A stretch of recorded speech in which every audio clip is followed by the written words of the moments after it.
But we're joined by Dr. Kobi Michael, Senior Research Fellow at the Institute for National Security Studies in Tel Aviv, former Deputy Director General of the Ministry of Strategic Affairs as well. Thanks for being with us here. Now, this being claimed or at least touted by the Islamic State here, raising eyebrows. There's been a highly vaunted mission or effort by the Israeli police, certainly since last May, to disarm the Arab sector, to look out for these types of threats. What does this attack indicate about how those efforts are playing out?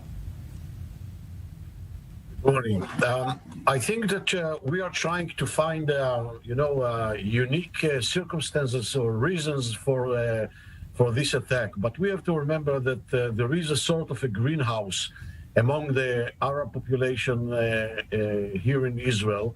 And although the majority of the Arab citizens of Israel perceive themselves as part of the Israeli society and they want to be part of the state of Israel, there is a very significant minority inspired and led by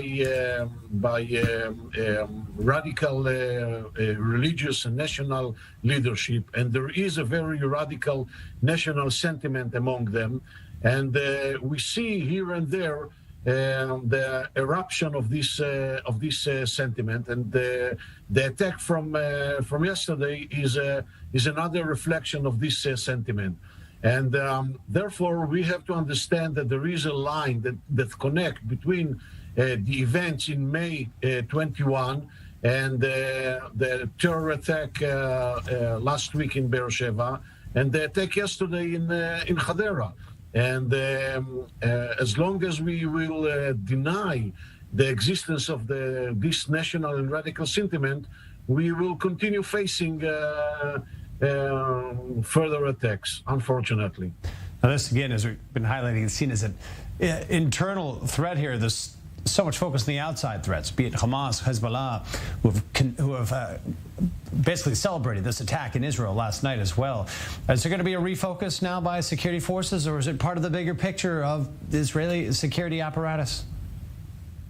I think that there will be a bigger focus now, and I think that this is, a wake calling, not only for the general security services and the security apparatuses, but for the civil society, the political arena, and so on and so forth.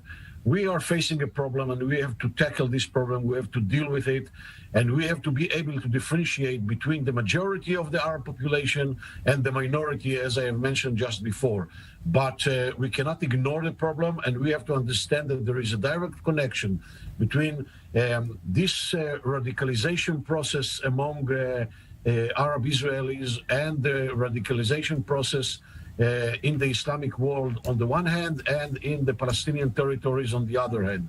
We have to see what has happened yesterday in the Gaza Strip and in the West Bank, when Hamas and all the fronts, the Popular Front and the Democratic Front and even Fatah, Shuhada al-Aqsa, they celebrated the attack yesterday, which means that they perceive it as part of the armed resistance against the State of Israel, where the State of Israel is perceived as part of the Western Wall, which is the bitter adversary and enemy of the Islamic world. And in this regard, these Palestinian factions, including the Arab citizens of Israel who participated in these events, they are part of this picture, this perception. Dr. Kobi Michael, thanks for being with us on the issue.